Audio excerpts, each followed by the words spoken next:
향긋한 꽃차를 함께 나누는 시간. 여기는 아름다운 소리책방입니다. 안녕하세요. 반갑습니다. 오늘은 2017년 한라일보 신춘문예 당선작이에요. 김설희 작가의 끝없는 밤을 감상해 보시겠습니다. 끝없는 밤, 김선희. 약을 타러 간 아이가 돌아오지 않는다. 밤이 이렇게 새카만데 아이는 엄마 약을 타러 이 어둠 속으로 자박자박 걸어 들어갔다. 창밖으로 사라져가는 그 뒷모습을 잠깐 보았을 뿐이다. 그 사건 이후 나는 아주 오랫동안 울지 않았다. 눈물이 나오지 않는다. 하지만 크게 개의치 않는다. 울고 싶을 땐 콩을 고르면 된다. 그 노랗고 동글동글한 것들은 세상 뒷면에 다닥다닥 붙어있던 눈물 방울이다. 썩어버린 방울은 골라내버린다.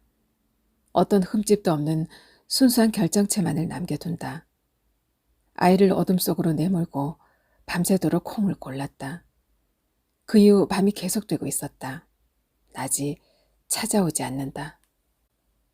새카만 밤을 머리끝까지 뒤집어 쓰고 나는 반쯤 감긴 눈으로 창을 닦았다. 창은 굳게 닫혀 있다. 혹시 아이가 돌아와 창밖에 섰을 때 아이의 모습이 보이지 않을까봐 겁이 났다. 먼저 흠뻑 젖은 걸레로 꼼꼼히 닦아내고 다시 마른 걸레로 뽀득뽀득 소리나게 닦았다. 13장의 창이 맑아졌을 때는 이미 아이가 약을 사러 나간 지 48시간이 지나 있었다. 그동안 나는 5만 개의 콩을 고르고 13개의 창을 닦고 먹지도 마시지도 않았다. 내 몸의 수분이, 염분이, 지방이, 단백질이 점점 줄어들고 있었다. 나는 무시무시한 태양빛 아래 허사비처럼 무기력하고 부서질 듯 바짝 말랐다. TV를 켰다. 특별 생방송으로 뉴스가 나오고 있었다. 동남아 지역의 바다 밑에서 진도 9.0의 지진이 발생했다. 동남아 곳곳은 순식간에 쑥대밭이 되어 있었다. 조금 있으면 아무런 대책 없이 썩어 들어갈 시체들이 소리 없이 비명을 지르고 있었고 산산조각난 거리 가운데에서 살아남은 사람들만이 유령처럼 걸어 다니거나 널려 있었다. 나는 슬퍼져서 다시 콩을 골랐다. 골라도 콩은 사라지지 않았다. 방 안엔 시간이 갈수록 더욱더 많은 침묵이 쌓여갔다. 시계는 한 번도 쉬지 않고 돌아가고 달력은 1부터 31까지의 숫자를 뻣뻣하게 정렬시킨 채 방안을 긴장시키고 있었다. TV에서는 여전히 대재앙이라는 표제를 단 채 참담한 화면이 계속되고 있었다. 시간이 지날수록 사망자의 수는 기하급수적으로 늘어날 것이라고 아나운서는 침통한 목소리로 고개를 떨궜다. 문득 햇빛이 필요한데 라고 생각했지만 여전히 밤은 계속되고 있었다. 예전에 끝없는 밤이라는 영화를 본 적이 있었다. 하늘 아래 모든 것이 눈부셨고 사람들은 밝은색 옷을 입고 걸어 다녔다. 등장인물들은 모두 백인이었지만 주인공 남녀 두 사람만은 흑인이었다. 계속되는 낮 속에서 두 사람은 유독 눈에 띄었고 시종일관 무엇인가를 찾고 있었다. 밥을 먹다가 접시를 들춰보고 키스를 하다가도 상대방의 주머니를 뒤졌다. 그러던 어느 날 여자가 사라졌다. 남자는 괴로워하며 여전히 무언가를 찾았다. 이제 남자가 찾고 있는 것이 여자인지 다른 무엇인지 모호해졌다. 그러다 남자도 사라졌다. 영화의 마지막은 환한 태양. 낮이 계속되는 거리에 백인들이 밝게 웃으며 밝은 옷을 입고 분주히 걸어 다니는 모습을 10분 동안 보여주었다. TV가 특별 생방송으로 방류하는 이미지가 가쁘게 토해놓는 입김으로 창이 뿌옇게 흐려졌다. 나는 다시 한번 48시간을 창 닦는 데 쓰고 TV를 끌 수도 있었지만 그렇게 하지 않았다. 혼자 생각하기에 밤은 내가 가늠할 수 없을 만큼 넓고 깊었다. 아이와 보내던 시간이 고스란히 남아 돌림 노래처럼 계속 반복되었다. 잉여의 시간도 역시 진심으로 죽음이 두려웠는지도 모르겠다. 그러한 종말을 아름다움으로 대체시키는 것은 어떻게든 죽음을 극복하지 못하는 인간의 절대에 대한 헌사일까? 아니면 극도의 공포일까? 영화 빛이 그려놓은 그 헌사 혹은 공포는 너무 아름다워서 이후 한동안 나를 혼란에 빠뜨렸었다. 영화 빛은 더위, 가뭄, 추위, 홍수 4개의 재난이 차례차례 지구를 덮쳐가는 과정을 보여주었는데 미장센도 뛰어났지만 그 충격적인 아름다움은 역시 표현 속도의 역발상에서 비롯되었다고 보아야 할 것이다. 홍수로 거대한 물이 마을이며 도시를 휩쓸어 가던 모습을 나는 아직도 생생히 기억한다. 그도 그럴 것이 기존의 영상이라면 엄청난 해일이 저 끝에서부터 한 입에 집어삼키듯 급격하게 휘몰아치는 물을 보여주었겠지만 빛에서의 해일은 거대하고 느릿한 군무였다. 원래는 따로따로였고 작은 매끄러운 물방울들이 사람들이 움직이는 활기찬 도시 위에서 서서히 합쳐지는 모습부터 시작하는데 그것은 사람들에게 재앙을 내리려 한다기보다 오히려 축복처럼 느껴졌다.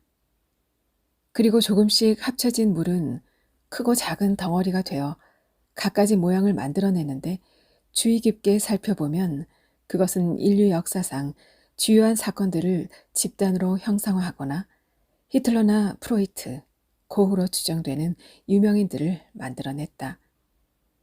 그 모든 것들이 매우 느린 속도로 모였다 흩어지고 다시 모여 더 큰 물덩이가 되어갔다.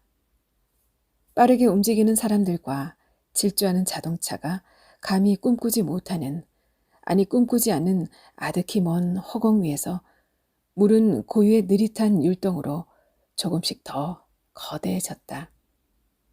매우 투명해서 저 지상의 알갱이들이 분주하게 움직이는 모습이 그대로 비쳐 보였는데 햇빛이 물에 닿을 때마다 무수한 반짝임이 터질 듯 부풀었다가 다시 새로운 반짝임으로 되살아나며 눈부신 포말로 비쳐 보이는 모든 것들을 감싸 안았다. 그래서 땅 위의 모든 것들은 대단히 아름다워 보였지만 사실 그건 피안의 빛으로 덮쳐지고 있던 거였다. 이 영화가 상영되었을 때 많은 사람들이 극도의 공포에 사로잡히는 대신 죽음에 대한 달콤한 동경으로 가슴을 꽉 채우고 영화관을 나와 어쩌면 당연한 귀결로서 자살을 선택했다. 일대 소동이 벌어졌다. 그저 가십거리로 다룰 수 있는 한도를 넘어선 것이다. 저명한 영화 평론가들이 영화를 제대로 분석하기도 전에 이미 수백 명의 사람들이 스스로 목숨을 끊었다. 각 종교단체와 사회단체들이 죽음을 터무니없이 미화하여 사람들을 선동하고 있다고 강력하게 비난하고 나선 가운데 일부 소규모 비영리 단체와 개봉 이후 영화의 영향으로 폭발적으로 일어난 자살을 이루는 신조어인 스윗 드림을 지지하는 사람들이 인간은 완전한 전체로서 스스로 죽음을 선택할 수 있는 자명한 권리가 있으므로 우리의 죽음을 범죄 취급하지 말라고 맞대응했다. 그들은 또 인간이 온전한 하나의 개체가 아닌 초개체가 되어버린 오늘날 죽음이야말로 개인이 스스로 결정할 수 있는 최고의 권리라며 일순 불온해 보이는 사상을 내비쳤다. 나는 다시 TV로 눈을 돌렸다. 지진 발생 당시 누군가가 캠코더로 찍은 거친 영상이 여과 없이 방송되고 있었다. 영화 빛에서 보았던 맑고 투명한 물 대신 강한 돌풍을 동반한 시퍼렇고 신누런 괴물 같은 물덩이가 순식간에 경계를 넘어서 마을을 덮치고 나무를 뿌리째 뽑아 사람과 함께 휩쓸어 어딘가에 내동댕이 칠 때까지 멈추지 않았다. 나는 어쩔 수 없이 사람이 죽음을 선택할 권리와 죽음을 선택하지 않아도 될 권리에 대해 생각했다. 일어서서 고개를 드니 천장이 낮아져 있었다. 아이의 키는 조금 있으면 나를 훌쩍 넘을 것이었다. 부엌 식탁에 가지런히 놓여있는 약봉지를 들춰보니 약이 하루치밖에 남지 않았다. 아이는 나를 위해 정기적으로 병원에 가서 처방전을 끊어왔다. 끊어온 처방전을 들고 보건소에 가서 한 달치 약을 타오는 것도 아이였다. 매일 아침 저녁으로 2번씩 내가 약을 먹었는지 안 먹었는지 물어보는 것도 아이의 몫이었다. 허름하게 구겨진 낡은 약봉투에 달랑 하루치의 약 2봉지가 아이를 기다리고 있었다. 나를 찾고 있는 것 같지는 않았다. 우악스럽게 봉투에 손을 집어넣어 약을 한 봉지 꺼내 한 입에 탁 털어넣고 물도 없이 꿀꺽 삼켜버렸다. 삶에 대한 지지부진한 잔향이 목구멍에 고스란히 남았었다. 문득 창문으로 고개를 돌리니 밖은 여전히 새카맸다. 여전히 아무것도 보이지 않았다. 나는 창을 조금 열어볼까 하고 창문을 밀었으나 열리지 않았다.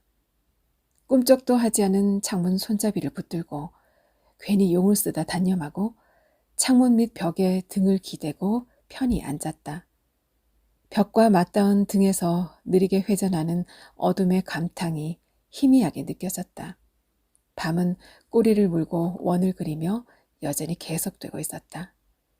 나는 노래를 불렀다. Broken Heart. 내가 살던 새카만 하늘에 달린 조그만 별. 반짝 반짝 반짝. 그 뾰족한 끝에 달린 새까만 하늘. 내가 살던 새카만 하늘에 달린 조그만 별. 반들반들 반들. 그 매끈한 몸에 살던 새카만 하늘. 아직은 괜찮은 거야. 내가 살던 새카만 하늘에 달린 조그만 별. 계속 노래를 불렀다. 기우제. 혼날까봐 말할래. 기우제를 지냈어. 하루 종일 비가 오면 1등을 한다길래 혼날까봐 말할래. 기우제를 지냈어. 하루 종일 쏟아지면 로또가 된다길래 혼날까봐 말할래. 기우제를 지냈어. 하루 종일 퍼부으면 숙취가 없다길래 혼날까봐 말할래. 기우제를 지냈어. 하루 종일 내려오면 양말을 준다길래 혼날까봐 말할래. 기우제를 지냈어. 하루 종일 계속되면 내가 돌아온다길래. 내가 돌아온다길래. 노래를 2곡밖에 부르지 못했는데 벌써 마음이 칠퍽칠퍽했다. 감정적으로 노래를 부르지 않으려고 했는데 아무래도 선곡에 잘못이 있었다. 아침 약을 미리 먹고 싶었다. 밤이 계속되면 영원히 아침 약을 먹을 수 없을 것이다. 아이는 내가 약 먹는 걸 잊어버리면 버릇없이 화를 냈다. 나는 화내는 아이가 귀여워서 웃었는데 아이는 자기를 무시한다며 또 화를 냈다. 나는 어른한테 함부로 화내는 거 아니라며 아이를 혼냈다. 나는 야단친 아이를 끌어안고 거실을 한 바퀴 돌았다. 아이와 나는 영화 히치하이크에서의 젊은이와 강아지 같았다. 비가 쏟아져 내리는 고속도로. 차는 한 대도 지나가지 않는다. 도로는 비에 젖어 검게 물든 채 덩 비어 있다. 비가 올 때 어둑어둑하므로 시간을 가늠할 수 없다. 카메라는 그 도로를 따라 느린 걸음을 한다. 어느 순간 프레임 왼편 아래쪽에서부터 흰털이 잔뜩 젖은 강아지 한 마리가 털털거리며 앞으로 나간다. 한동안 카메라는 강아지와 보조를 맞추듯 일정하게 미끄러져 나간다. 그리고 또 어느 순간 화면 왼편에서 한 젊은 남자가 나타나 강아지를 품에 안아 들고 도로를 걸어간다. 곱슬거리는 머리를 아무렇게나 흐트러뜨리고 청바지에 재킷을 걸쳤다. 남자의 앞모습은 나오지 않는다. 그렇게 강아지를 안고 걷는 젊은이의 뒷모습을 스크린 한켠에 걸어두고 영화는 7, 8분여 동안 씬을 넘기지 않는다. 이 영화의 오프닝이 영원히 계속될 것만 같은 착각에 빠지는 그 순간 스크린에 불이 붙는다. 그러니까 영화 밖 실제 스크린막의 오른쪽 끝에서부터 불이 붙어 순식간에 막을 태워버리고 꺼져버린다. 어떤 장치를 했는지 모르지만 정말 순식간에 일어난 일이라 갑자기 영상이 사라지자 관객들은 1분여 동안 아무도 꼼짝할 수 없었을 만큼 깜짝 놀라 아무것도 보이지 않는 어둠을 응시하고 있었을 뿐이었다. 나중에 들린 말이지만 순간적으로 호흡 곤란을 일으킨 사람도 있고 패닉 상태에 빠져 울음을 터뜨린 사람도 있고 내가 지금 사후 체험을 하고 있는 것인가 의심한 사람도 있었다고 한다. 그리고 다음 단계로 사라진 젊은이와 강아지에 대해 억제할 수 없는 그리움이 끌어올랐다. 사람들은 잠깐 동안 그 격렬한 감정으로 고통스러워했다. 이 단계에서도 눈물을 줄줄 흘린 사람이 있고 가슴을 두드리며 통곡을 한 사람도 있고 무의식적으로 주먹을 너무 꽉 쥐어 손바닥에서 피가 난 사람도 있었다. 그리고 마지막 단계로 서서히 그 감정들이 사라져갔다. 자신을 가득 채웠던 부글부글한 감정들이 모두 사라지고 어둠에 익숙해진 시야가 밝아져 현재 상황에 대한 인식이 제대로 되는 순간 사람들은 제각기 다른 반응을 보였다. 들고 있던 음료 스캔을 스크린 쪽으로 냅다 집어던지며 엄청나게 화를 내는 사람들이 다수였고 좀 더 얌전한 사람들은 굳은 얼굴로 주위를 둘러보며 웅성웅성 주위 사람들과 이 사태에 대해 이야기를 나누었다. 하지만 또 몇몇 사람들은 평생 한 번도 그렇게 흘려보지 못했던 눈물이 자신의 메마른 볼을 타고 끝없이 흘러내리도록 내버려 두었고 일시적이나마 한없이 자유로워진 머릿속으로 자신의 뚜렷한 존재의 이유를 깨닫거나 존재의 소멸에 대한 긍정적인 해답을 얻었다. 400명의 관객 중 289명이 환불을 요구했고 영화는 단 1회 상영되었다. 상영 횟수는 관객의 항의 때문이 아니라 처음부터 그렇게 예정되어 있었다. 상식적으로 따지자면 어른인 내가 젊은이 역할일 테고 아이가 비에 홀딱 젖은 강아지 역이겠지만 밤이 계속되고 계속 깊어지고 진도 9.0이라는 사상 초유의 강진에 목이 꺾인 시체들이 거리에 아무렇게나 흩어진 시점에서 나는 아무래도 상식적인 판단의 갈피를 잡을 수 없었다. 스크린을 불태워버리고도 극장이 바로 불을 켜지 않자 사람들은 빨리 불을 켜라고 고함을 질렀다. 나는 언제나처럼 극장의 좁은 좌석을 모태 삼아 잔뜩 웅크리고 깊숙이 파묻혀 다른 생각을 했다. 왜 저렇게 분노하는지, 화내느라 일그러진 얼굴이 얼마나 추한가를 알고 있는지, 결국 그래서 뭘 얻고 싶은 거지. 환불? 킬링타임용 편한 영화? 어두운 극장을 밝힐 전등불? 그것도 아니면 상처받았다고 여기는 것에 대한 심리적인 보상? 나는 다수의 그늘 밑에 웅크리고 앉아 그들을 이해해 보려고 애썼다. 노력은 물거품이 되었다. 나는 과격하게 극장 좌석을 발로 걷어차는 사람들을 뒤로하고 불이 켜진 극장 문을 나설 때까지 전혀 그들을 이해하지 못했다. 단지 그들은 자신들이 보는 영화에 대해 주도권을 잡기를 원했고 나는 내 눈 두 개를 빼고는 전적으로 모든 것을 도덕성과 책임감, 상업성과 예술성, 표현력과 주제의식 등등 많은 것들을 영화가 내게 제시하는 그대로 흡수하는 완전히 수동적인 관객이라는 것이 다르다는 걸 어렴풋이 깨달았을 뿐이었다.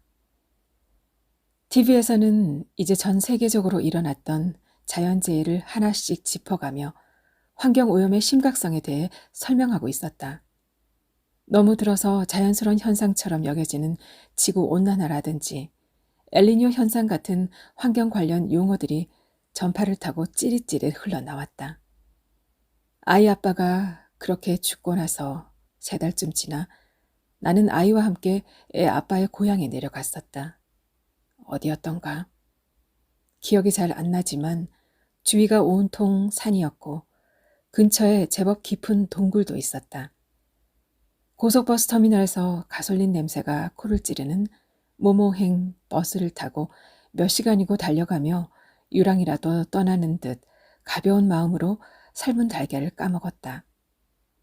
아이가 달걀 노른자만 쏙 빼놓아서 내 손바닥 위에 3개의 달걀 노른자를 잠시 올려놓았는데 버스가 흔들리는 사이 흥겨워진 노른자들이 스스로 몸을 굴려 부서지지도 않고 야무지게 좁은 통로를 굴러갔다.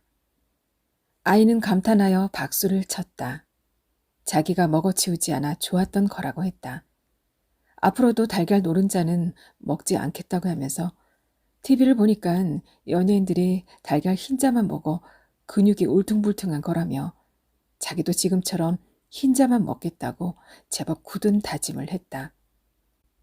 매우니깐 눈 딱 감고 마셔. 사이다 캔 꼭지를 따 아이에게 건네주며 나는 갑자기 강렬한 기시감을 맛보았다. 순간적으로 아이가 이미 적당한 근육이 잡힌 튼튼한 몸을 가진 조금 있으면 나에게 프로포즈를 할 동갑내기 남자가 되었다가 와, 사이다네? 하며 덥석 채가는 작은 손에서부터 다시 아이가 되었다. 기시감도 이 정도면 영매 수준인데 나는 그리움같이 졸졸졸 밀려드는 아쉬움에 몸을 움츠렸다. 매우니깐 눈 딱 감고 마셔. 라는 말은 예전에 남편이 나에게 했던 말이었다. 남편은 사이다나 콜라 같은 탄산음료를 맵다고 표현하곤 했다. 음료를 입안에 흘려 넣었을 때 조그맣고 수많은 물 분자들이 일제히 투다다다 투다다다 기관총을 쏴대듯 혀와 입 천장, 콧속까지 전부 들고 일어나며 느껴지는 그 소란스러움을 남편은 너무 맵다고 얘기하곤 했다. 한마디로 남편은 탄산음료를 잘 못 마시는 타입이었다. 하지만 여행길 차 안에선 삶은 달걀엔 사이다 하고 멋대로 노래를 지어 부르며 터미널 매점에서 덥석덥석 주전부리를 집어들던 남편은 무척 즐거워 보였다. 그날은 결혼하기 전 처음으로 시부모님께 인사를 드리러 가던 길이어서 나는 화사한 분홍색 투피스에 벚꽃 잎같이 자잘한 레이스가 달린 흰색 블라우스를 입은 즐거운 처녀였다. 벌써 13년 전이구나. 결혼식 때 입었던 웨딩드레스를 벽장 깊숙한 곳에 넣어두고 가끔씩 아련한 얼굴로 힐끔 벽장을 쳐다보곤 하는 다른 여자들처럼 나는 그때 입었던 분홍색 투피스를 바구니에 넣어두고 종종 꺼내어 뚜껑을 열고 햇빛을 비추었다.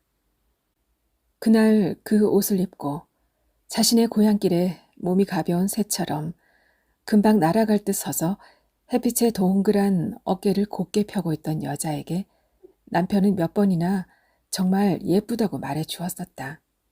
남편의 고향집은 고속버스에서 내려서 마을버스를 타고 40분쯤 더 가서 거기서부터 다시 30분쯤 걸어 들어가야 했다.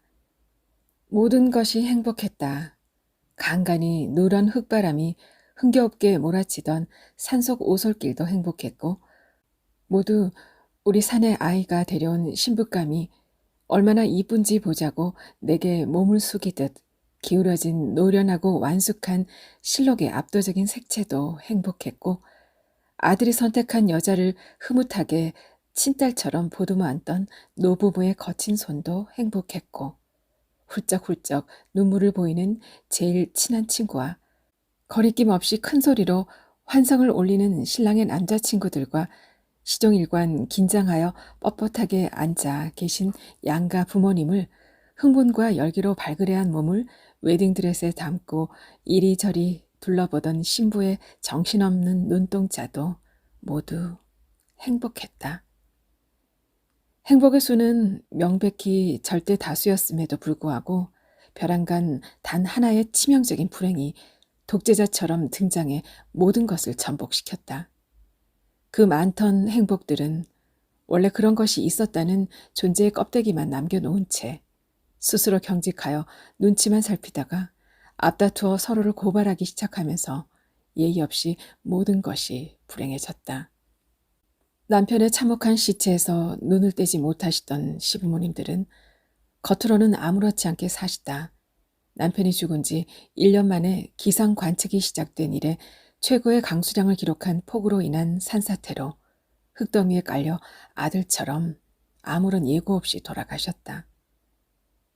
TV가 다시 동남아시아 대지진 현장 모습을 보도하자 나는 안방으로 들어가 침대에 길게 누워 안방 TV를 켜고 비디오를 틀었다.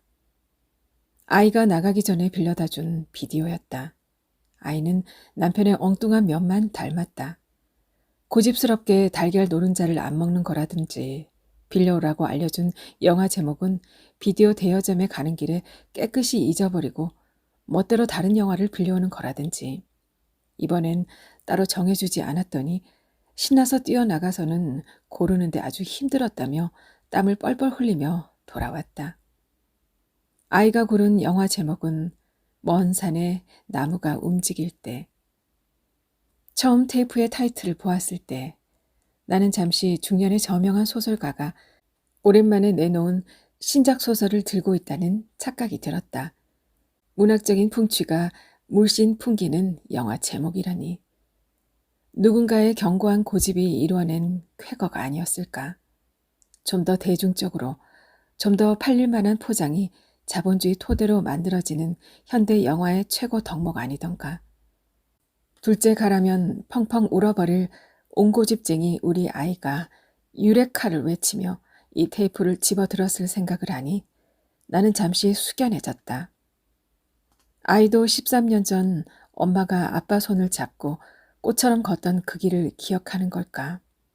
모든 풍경이 겉으로는 모르는 척 했지만 슬며시 웃으며 몰래 자신을 반겨주었던 엄마 뱃속에서 저 멀리 산에서 제법 센 바람에 기차놀이를 하는 어린 아이들처럼 칙칙폭폭 움직이던 지푸른 나무들을 기억하는 걸까. 바람이 점점 강해지면서 가까운 산의 나무들이 한참 먼저 흔들리다가 드디어 눈에서 먼 산의 나무들이 오르락 내리락 움직이는 걸 보았을 때 나는 굉장히 편안하고 행복한 기분이 들었었다. 하지만 먼 산의 나무가 움직일 때는 음산한 분위기의 비극 영화였다. 엄마와 10살짜리 딸아이가 손을 잡고 제법 즐겁게 산길을 오른다. 어딘가 들떠 있다. 둘 다 볼이 발그스름하고 발걸음이 가볍다. 더운 날이라 바람이 시원하다. 끊임없이 새들이 지저귀고 녹음은 산속 깊숙이 파고들수록 짙어진다. 그 녹색이 너무 짙어졌다고 느껴질 때 벼랑간 공허하게 커다란 산장이 나타난다. 모녀는 아랑곳 않고 즐거운 듯 콧노래를 부르며 집 안으로 들어가 탁 하고 문을 닫는다. 귓가에 계속 모녀가 불협화음으로 흥얼거리던 콧노래가 들리고 화면엔 계속 굳게 닫힌 문이 보인다. 영화는 이제부터 모녀의 산장 생활을 보여준다. 느지막이 일어나 빵 같은 걸로 아침을 때우고 밖에 나가 산책을 하거나 같이 책을 보거나 라디오를 들으며 하루를 보낸다. 늦게 자는 편이다. 둘 다 새벽 3시가 되어서야 각자의 침대로 들어간다. 뒤 한번 돌아보지 않고 자신의 방문을 닫는다. 그지없이 평화롭게 보이는 일상이지만 가만히 신경을 고추 세우고 보면 좀 이상하다는 것을 느끼게 된다. 뚜렷한 정황 증거가 아니라 정신적인 불안감이 보는 이의 피부를 슥 훑고 지나간다. 영화가 다 끝나도록 다정한 모녀의 모습을 연출했던 두 사람은 사실 영화 속에서 단 한 번도 서로의 눈을 똑바로 보지 않았다. 항상 어딘가 어긋난 시선, 그 시선에 맞춰 역시 약간 비끼어 나가는 카메라 앵글. 그것은 영화가 끝난 후 그런 점을 알아차리지 못한 관객들의 가슴 속에까지 뭐라 말할 수 없는 답답함을 가득 채웠다. 아마도 그건 관객들이 자신들의 평온한 집으로 돌아가서야 조금씩 치유될 것이었다. 아이가 그림을 그린다. 엄마, 엄마를 생각하는 내 마음을 그림으로 그려볼게. 해맑게 웃으며 엄마의 목에 팔을 두르고 매달리는 아이. 그래, 얼마나 잘 그리는지 한번 볼까? 활짝 웃으며 목에 감긴 아이의 팔을 다독이다 풀어내는 엄마. 아이가 스케치북과 크레파스를 가져오느라 부산을 떤다. 아이가 엄마의 발치에 엎드려 그림을 그리자 엄마는 즐겁게 아이와 아이가 그리는 그림을 들여다본다. 아이는 밝고 화사한 원색만을 사용하여 집을 그리고 창문에 예쁜 커튼을 달고 한쪽에는 여러 가지 꽃이 만발한 들판도 그린다. 아이가 빨간색 크레파스를 놓고 잠시 그림을 들여다보다 웃으며 엄마를 말없이 올려다보자 엄마도 아무 말 없이 아이와 얼굴을 마주본다. 아이의 그림이 다 끝났나 생각한 순간 아이가 다시 엎드려 까만색 크레파스를 들고 그 위에 빠른 속도로 덧칠을 하기 시작한다. 덧칠하는 소리가 크게 들려오고 아이의 통통한 팔에서 힘줄이 솟는다. 속도는 점점 빨라진다. 이윽고 화사하던 그림은 새카만 크레파스로 덧칠된 새카만 종이가 된다. 그제서야 휴 하고 땀을 닦으며 아이가 크레파스를 내려놓는다. 여전히 웃고 있다. 다 됐다. 아이가 즐겁게 손뼉을 치며 엄마에게 그림을 내민다. 엄마는 아이의 어깨를 감싸 안고 같이 그림을 들여다보며 어머, 집이 참 멋지구나. 분홍색 예쁜 레이스 커튼도 달렸네. 와, 이곳에서 이런 예쁜 꽃들이 피었으면 좋겠다. 고 말한다. 엄마와 아이는 다정하게 서로 마주보며 웃는다. 종이는 그저 새카맣다. 중간중간 플래시백으로 지금 함께 생활하고 있는 두 사람이 서로 전혀 상관없는 삶을 사는 모습이 팟팟 나타났다, 사라진다. 두 사람은 가족이 아니었던 듯하다. 아니, 아예 한 번도 만난 적이 없는 사람들이었던 것 같다. 영화는 관객들을 점점 불안의 수렁에 빠뜨리며 두 사람의 관계를 드러낸다. 영화가 끝날 즈음 갑자기 두 개의 플래시백이 화면을 좌우로 나누어 동시에 뜬다. 화면 왼쪽에는 지금 자상한 엄마 역할을 충실히 하고 있는 여자가 승용차로 자신의 아이를, 물론 지금 현재 같이 있는 저 여자아이가 아니다. 유치원에 내려주고 볼일을 보기 위해 시내 도로를 제법 빠른 속도로 달려간다. 밝은 표정이다. 화면 오른쪽에는 멍한 표정의 여자가 맨발로 천천히 길을 걷는다. 사람들이 이상하게 쳐다본다. 여자는 아무것도 보이지 않고 아무것도 들리지 않고 아무것도 느끼지 못하는 사람 같다. 여자의 몸이 차가 별로 없는 도로 쪽으로 돌아간다. 질주하는 차. 여자는 차가 가까이 왔을 때 갑자기 도로로 뛰어든다. 끼익, 쿵쿵. 차가 급정거하는 소리. 여자의 몸이 달려오던 차에 부딪히는 둔탁한 소리와 함께 왼쪽과 오른쪽으로 나뉘어 있던 화면이 합해진다. 사고 처리로 어지러운 오전의 도로. 많은 사람들의 염려를 받으며 너무 놀라 몸을 부들부들 떨면서 손에 얼굴을 묻고 울고 있는 운전한 여자와 수습되어 흰 천으로 덮여있는 여자의 시신 옆에 우두커니 서서 먼 곳을 응시하고 있는 자살한 여자의 10살짜리 딸. 초콜릿을 좋아했어요. 그날도 입에다 한가득 초콜릿을 넣고 우물거리며 운전을 했죠. 남편이 제주도에 출장 갔다 오면서 사다 준 감귤 초콜릿인데 향기가 아주 그럴듯해요. 나는 기분이 좋아졌어요. 요즘 사는 게 권태롭다고 생각하고 있었거든요. 직장 그만둔 지 얼마 안 돼서 시간이 남아돌아 그랬는지도 몰라요. 저녁엔 뭘 해 먹을까? 집에 꽁치가 있으니까 양파랑 구워서 먹어야지. 찌개는 된장찌개 해야 되겠다. 아, 두부도 부, 꽝, 텅, 텅. 그 여자는 제 차에 부딪혀 멀리 튕겨져 나가지 못하고 2번 더 부딪혔어요. 왜 그랬을까요? 멀리 내 눈에 안 띄는 곳으로 멀리 나가 떨어졌다면 좋았을 텐데. 공중에 부웅 떠서 앞 유리창에 머리부터 떨어졌어요. 그때 머리가 좀 깨져서 제 운전석 앞 유리에 머리카락과 조그만 덩어리 같은 것들이 달라붙었어요. 여자의 눈이 그때까지 살아있었어요. 눈을 부릅뜨고 있었어요. 죽어서도 감지 않더군요. 그런데 내 권태로운 삶은 다 어디 간 거죠? 초콜릿을 먹으면 좋아지는 기분은 다 어디 갔죠? 우리 남편이랑 딸아이 저녁 걱정은 누가 하죠? 악몽에 시달리고 끔찍한 기분이 드는 건 원래 그 여자 몫이잖아요. 내 감귤 향은 다 어디로 간 거죠? 엄마는 먼 산의 나무가 바람에 흔들리고 있는 걸 보고 있으면 행복하다고 했어요. 죽고 싶을 만큼 행복하다고 했어요.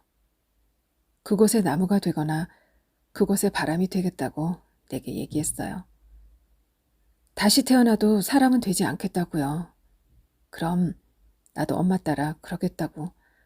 나도 데려가 달라고 했더니 엄마는 나를 꽉 끌어안고 귀에다 조그맣게 엄마는 혼자 있고 싶어 라고 얘기했어요. 나는 무지무지 슬펐는데 여기서 이렇게 먼 산에 나무가 흔들리는 걸 보니까 나무가 되던 바람이 되던 저곳에서는 같이 있어도 혼자인 거구나 하고 이해할 수 있었어요. 엄마는 이제 행복할까요? 우리 엄마는 언제나 혼자였어요. 모두들 그 여자한테 가서 괜찮냐고 묻고 따뜻한 커피도 주고 그러던데 그 여자는 벌벌 떨고 있던데 그래서 그런가요? 우리 엄마는 몸을 막 떨지도 않고 이제 아무 말도 못하고 저러고 있으니까 아무렇게나 덮어두고 우리 엄마는 죽어서도 혼자였어요. 엄마는 그래서 이제 행복할까요? 후아, 영화의 엔딩 크레딧이 올라가자 나는 그제야 참고 있던 숨을 내쉬었다. 아이는 영화가 이런 내용인 줄 알았다면 절대 빌려오지 않았을 것이다. 나는 괜히 아이에게 미안한 마음이 들어 갑자기 아이가 너무 보고 싶었다. 아침에 눈을 떠 잠들 때까지, 아니 꿈속에서조차 서로를 절대 잊지 않으며 할 수 있는 한 철저히 미워하는 사람들이 정말로 존재한다고 믿고 싶지가 않았다. 분명 영화는 픽션이지만 지구의 60억 수많은 인구 중에는 그런 사람들이 충분히 있을 수 있다는 생각이 들었다. 아니, 분명히 있을 거라는 확신이 들자 나는 가슴이 누가 불을 지른 것처럼 뜨거워졌다. 나조차도 이미 마음속으로 몇 번이나 그놈을 찢어 죽였으니까. 슬그머니 일어나 부엌에 가서 괜히 서성거렸다. 싱크대도 만져보고 손잡이도 잡아보고 수도꼭지도 돌려보았다. 식탁 위의 약봉지도 들춰보고 여전히 한 봉지의 약이 남아있을 뿐이었다. 행주로 식탁도 훔치고 프라이팬을 꺼내다가 다시 돌려놓았다. 냉장고를 열어보니 텅 비어 있었다. 달걀도 식빵도 김치도 없었다. 쌀통을 열어보니 쌀도 없었다. 아이가 돌아오면 엄마가 해주는 따뜻한 음식을 해 먹이고 싶었다. 그런데 아무것도 없었다. 너무 속상해서 눈물이 났다. 눈물이 나? 먼 산의 나무가 움직일 때가 보여준 미움의 방식은 단순했다. 그들은 함께 살면서 단 한 번도 뜨거운 음식을 함께 나누지 않았다. 그들은 무섭도록 말라갔다. 마지막 장면에서 식탁에 마주 앉은 두 사람은 바싹 말라 시커먼 얼굴로 웃고 있었다. 삶의 에너지를 모두 상대를 미워하기 위해 써버린 두 사람의 얼굴은 더 이상 산 사람의 얼굴이 아니었다. 사람이 다른 사람을 지독히 미워한다는 게 포동포동하고 따뜻한 인간의 살을 얼마나 소진시키는 일인지 저 두 사람의 물기 없는 버석버석한 피부 밑에는 이제 아무것도 남아있지 않을 것이었다. 자기 자신마저도. 자기 자신이 사라지는 병. TV는 계속 눈이 빙글 돌아가는 숫자로 이루어진 사망자 수를 갱신하고 있었다. 그곳에서 죽어간 모든 이들이 자기 자신이 사라지는 그 순간을 제대로 기록할 수 있었을까? 저 숫자들처럼 모두들 자기 자신이 사라지는 병이라도 걸린 것처럼 호련히 익명의 숫자 뒤편으로 뛰어들고 있었다.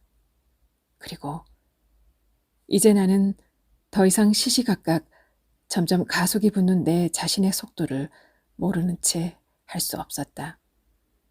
먹지도 않고 마시지도 않고 자지도 않고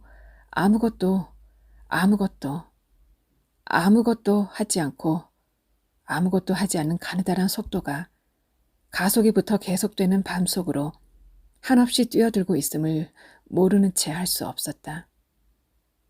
나는 혹시 지금까지 영화 나 여기 있다를 손수 찢고 있었던 건 아닐까? 그런 생각만으로도 온몸에 오싹 소름이 돋았다. 나 여기 있다는 지금까지 내가 보아온 가장 무서운 영화였다.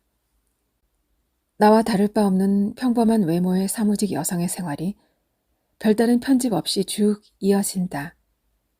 김지수가 주연했던 한국 영화 여자 정혜와 거의 비슷한 패턴이다. 하지만 여자 정혜처럼 왠지 어둡거나 지쳐 보이지는 않는다. 큰 상처를 받았던 과거도 없다. 누가 봐도 평범한 20대 중후반의 직장 여성이다. 그렇게 별일은 일어나지 않는 생활들이 무겁지 않고 때로는 명랑하게 흘러간다. 같은 직장의 다른 여직원들에게도 인기 최고인 김대리를 남몰래 좋아하고 가끔 붉은 장미나 달리아를 사들고 집에 간다. 붉은색 계통을 좋아하는 것 같다. 침대보와 이불도 차분한 붉은색이다. 아침은 맨날 늦게 일어나 허둥지둥 나가기 때문에 거르기 일수다. 지하철 화장실 안에서 화장을 한다. 그래도 지하철 칸에서 대놓고 화장을 하는 건 보기 안 좋다고 생각하나 보다. 업무 중에는 틈틈이 카톡을 한다. 가끔 날이 따뜻하면 꾸벅꾸벅 존다. 퇴근 후에는 대게 떡볶이나 초밥 같은 먹을거리를 사들고 집에 간다. 가자마자 잠옷으로 갈아입고 사가지고 온 음식을 먹으며 TV를 보고 깔깔대고 자주는 아니지만 비디오를 빌려다 영화를 본다. 메디슨 카운티의 다리를 보고 줄줄 울기도 하고 배틀 로얄을 보고 난 밤에는 악몽을 꾸기도 한다. 주기적으로 운동을 시작해야겠다는 다짐을 하고 주말에는 트레이닝복에 조깅화를 신고 15분 거리의 공원에 가기도 한다. 그리고 막상 공원에 와서는 좀 더 옷차림에 신경 쓰고 나올 걸 후회를 한다. 그도 그럴 것이 주말에 공원에는 무척 사람이 많다. 술은 잘 못하지만 가끔 캔맥주를 사다 혼자 마신다. 방벽에는 장국영의 사진이 붙어 있다.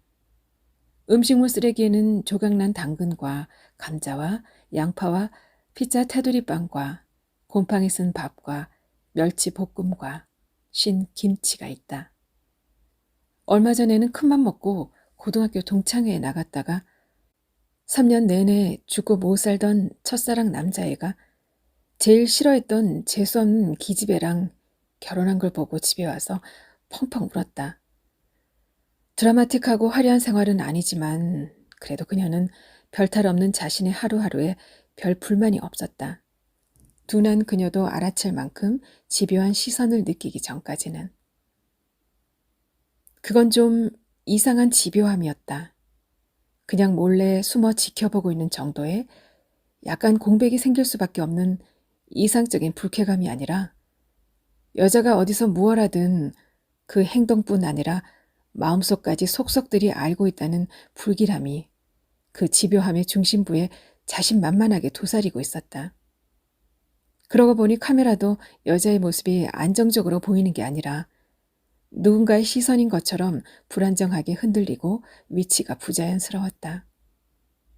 명백히 느껴지는 그 자신감에 압도되어 여자는 자신이 스토킹을 당하고 있다는 사실을 아무에게도 이야기하지 못했다. 비가 오는 늦은 밤, 야근을 하고 퇴근을 하거나 할 때는 너무 무서워서 언제라도 112번을 누를 양으로 핸드폰을 손에 꼭 쥐고 집에 돌아왔다. 집에 돌아온다고 해서 여자의 깊은 구석까지 까발리는 시선의 집요함에서 벗어날 수는 없었다. 여자는 실제로 꿈에서 자신의 몸이 정확히 반으로 갈려 피부와 살과 내장을 그대로 달고 양말 뒤집어지듯 완전히 뒤집히는 꿈을 꾸곤 했다. 여자가 동요할수록 시선은 더욱 차가워지고 진득해졌다. 그 감촉이 실제로 피부에 느껴져서 여자는 병원에 가서 진단을 받고 하루에 3번 이상 샤워를 했다. 하지만 그 진득한 한기는 사라지지 않았다. 그리고 여자가 노이로제로 인해 직장에서 언뜻 환각인지 실체인지 숨어서 자기를 쳐다보고 있는 사람까지 목격하고 돌아온 밤에는 열이 40도까지 끓었다. 여자는 극도의 공포에 사로잡혀 몸을 부들부들 떨었다. 지금까지 여자의 일상은 평온하기만 했다. 무엇이 자기의 소중한 일상을 망쳐놓았는지 여자는 알 수가 없었다. 분노가 일기보다는 왠지 몹시 불안하고 초조해서 잔뜩 겁을 집어먹고 있었다. 겨우 집에 돌아와 잠옷으로 갈아입고 여자는 도망치듯 침대로 뛰어들었다. 녹초가 되어 너덜너덜한 몸을 덮어주는 양모 이불이 오늘따라 유난히 안락하게 느껴졌다. 왠지 아득하게 먼 곳에서 내 것이 아닌 이불을 덮고 있는 것 같은 기분. 그래, 내 것이 아니야. 넌 그냥 몸뚱이 없는 혼일 뿐이라고. 이제 몸으로 돌아와. 차갑고 진득한 목소리. 여자가 깜짝 놀라 눈을 뜨고 침대 머리맡에 자기와 똑같이 생긴 여자가 무표정한 얼굴로 입을 커다랗게 벌리고 있는 것을 확인한 순간 침대에 누워있던 여자의 몸이, 그러니까 영혼이 순식간에 육체에 벌린 입으로 빨려 들어갔다. 허무한 침묵이 남았다. 엉거주춤 젖혀진 포근한 양모 이불이 누군가 있었던 흔적으로 텅 빈 동굴처럼 시커멓게 솟아올라 있었고 그 옆에 사라진 여자와 똑같은 얼굴로 똑같은 잠옷을 입은 여자가 서 있는 모습이 고딕 회화처럼 화면에 박혀 있었다. 여자의 입가가 서서히 양쪽으로 올라가며 미소를 보여주었다. 보고 싶지 않은 웃음이었다. 여자는 아무 일 없었다는 듯 목을 돌리고 팔을 들어 올려 기지개를 켜며 몸을 풀고는 벌어져 있던 이불 속으로 쏙 들어가 눈을 감고 잠을 청했다. 영화는 그렇게 끝난다. 평생 다시는 꾸고 싶지 않은 흉악한 악몽에서 허우적대다 막 깨어난 것처럼 영화를 다 보고 식은땀을 흘리며 두리번거린 기억이 난다.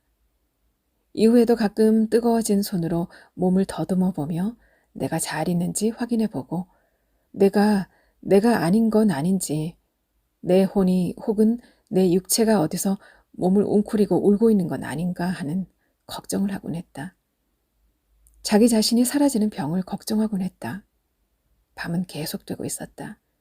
이대로라면 10분 후에 불현듯 낮이 된다 해도 더 이상 낮의 의미를 이해하지 못할 것이다. 영원히 알지 못하고 씩 한껏 가속이 붙은 속도로 알파와 오메가를 알 수 없는 이 긴 밤의 어둠 속으로 지금도 뛰어들고 있지 않은가. 시작도 모르고 끝도 모르는 생의 속도. 약을 타러 간 아이는 돌아오지 않는다. TV는 계속 사망자의 카운터를 올린다. 남편은 살해되었다. 일명 묻지마 살인이었다. 시작도 모르고 끝도 모르는 계속되는 밤의 어둠 같은 살인. 전날 마신 술이 덜 깬 듯 졸린 눈을 하고 갔다 올게 하고 나갔던 남편은 밤이 되어도 돌아오지 않았다. 나는 예감을 했는지 불길한 생각에 자꾸 속이 뜨거워졌다. 그래서 아이를 재우고 밤새 남편을 기다리며 아이스크림을 퍼먹었는데 남편은 계속 핸드폰을 받지 않았다. 이른 아침에 형사가 찾아와 남편이 칼로 12번 찔렸다는 얘기를 들었을 때는 도무지 실감이 나지 않았다. 아마도 그때인가 보다. 돌연 끝없는 밤이 시작된 것이. 밤이 계속되는 동안은 내게도 있었던 행복했던 기억들이 고스란히 악몽이 되었다. 나는 행복했던 기억을 재료로 매일 가위에 눌렸다. 그럴 때마다 아이는 다급히 엄마에게 약을 먹이느라 무진 애를 썼다. 그동안 아이의 외로움은 내가 먹어버렸나. 모든 것은 영원하지 않다. 밤이 아무리 길어도 이 밤이 지나면 분명 낮이 된다는 것을 체념하기까지 얼마나 많은 검은색이 내 어두운 밤을 채워갔을까. 이렇게 되기까지 아이는 얼마나 많은 용기로 하루하루 날짜를 세고 있었을까. 달력을 보니 지나간 날짜라고 예상되는 숫자들에 차례차례 빨간색 매직으로 커다랗게 X자가 표시되어 있었다. 아이를 찾으러 나가야겠다. 부엌을 샅샅이 뒤져 먹을 것을 찾아냈다. 어느 낮에 군고구마인지 뜨거운 불에 댄 흔적이 있었다. 그 흔적을 조심스럽게 베어 먹고 물을 마셨다. 오랜만에 거울을 보니 행복했던 시절의 흔적은 하나도 찾을 수 없었다. 쑥 들어간 눈 밑에 검은 자위에다 화장품을 바르고 문질렀다. 입술에다 분홍색 립스틱도 발랐다. 오래전에 썼던 건지 끝이 짧고 뾰족해져 있었다. 희미해진 유통기한을 보려고 애쓰다 그만두었다. 옷장 속 바구니에 넣어두었던 분홍색 투피스도 잠시 들여다보고 다시 넣어두었다. 준비를 마치고 창밖을 보니 여전히 캄캄한 게 아직 길이 보이지 않았다. 인적도 없었고 풀냄새도 나지 않았다. 몸을 돌려 밖으로 나가려다 집에 문이 없다는 걸 깨달았다. 문을 만들어 달라고 업체에 전화를 하려다 전화도 없다는 걸 떠올렸다. 이래서야 참 번거롭겠네. TV의 플러그를 뽑아버렸다. 계속된 밤 동안 폐허가 된 풍경을 비장하게 전시하던 불안관이 단숨에 숨을 죽였다. 나는 희죽희죽 웃으며 플러그 뽑힌 TV에 육중한 몸체를 들어 올렸다. 거의 먹지 못한 몸이 휘청거릴 정도로 버거웠지만 그럴수록 커다란 몸체를 더욱 힘주어 끌어안았다. 눈으로 거리를 가늠해 보니 거실 탁자쯤이 적당해 보였다. 하나, 둘, 셋. 웅크리고 있으면서 축적한 힘을 다 끌어모아 13개의 창을 향해 TV를 던졌다. 육중한 구식 TV가 아주 느린 속도로 반원을 그리며 날아가는 것을 나는 오랫동안 바라보았다. 아이를 기다리며 지샌 끝없는 밤으로 만들어진 검은 무지개가 공중에 커다랗게 포물선을 새겼다. 나는 오랫동안 그걸 바라보았다. 마른 두 다리가 꿈틀대며 용기를 얻을 때까지 검은 무지개의 오래 묵은 불길함을 쳐다보았다. 지금까지 내게 흐르고 있던 시간감은 변명할 수 없이 느렸다. TV는 빨리 날아가지 못했다. 하지만 모든 것에는 끝이 있다고 하지 않았나. TV는 엄청나게 커다란 소리를 내며 13개의 창문을 모조리 깨부수었다. 검은 무지개는 온데간데 없이 사라졌다. 뚫린 창을 넘어 걸어 나갔다. 김선희 작가의 끝없는 밤, 잘 감상하셨나요? 이어서 김선희 작가의 당선 소감을 낭독해 보겠습니다. 그 수많은 여릿여릿했던 밤들. 구석자리에 놓인 낡은 책상에 촛불을 밝혀두고 노트북을 켜서 모니터를 뚫어지게 바라만 보다 몇 자 적고 몇 줄 쓰고 지웠다가 다시 똑같은 글을 쓰던 그 많은 밤들. 밤마다 어둠 속에서 그렇게 웅크리고 앉아 숨 막힐 것 같은 수많은 가능성에 대해 생각했습니다. 심지어 글 쓰는 것보다 그 가능성이 현실이 되는 상상을 더 열심히 했습니다. 방벽에 떡하니 붙여놓은 노력은 배신하지 않는다는 문구가 적힌 흰 종이가 누렇게 되고 귀퉁이가 죄다 꼬부라지고서야 저는 이 문구가 붙어있는 벽장 앞에 떳떳하게 섰습니다. 대견합니다. 눈물이 납니다. 오랜 시간 습작을 하는 동안 내가 헛짓거리를 하고 있는 건 아닐까 하는 의구심에 세상을 노려보고 밥 먹는 것도 죄스러웠던 우스꽝스러운 시간들을 이제는 껄껄껄 호기롭게 웃으며 너그럽게 과거에 허락하기로 합니다. 그렇다면 미래는 무엇을 허락하면 좋을까요? 모든 것을요. 촛불 대신 램프를 켜두고 최신형 노트북에다 흰우유 한 잔을 옆에 두고 건빵을 씹으며 한껏 거만한 자세로 자판을 두드리는 것입니다. 대신 새 소설을 달라고, 더 멋진 소설을 달라고 미래에 요구할 생각입니다. 떳떳하게요. 이제는 짜릿짜릿한 밤을 보낼 수 있습니다.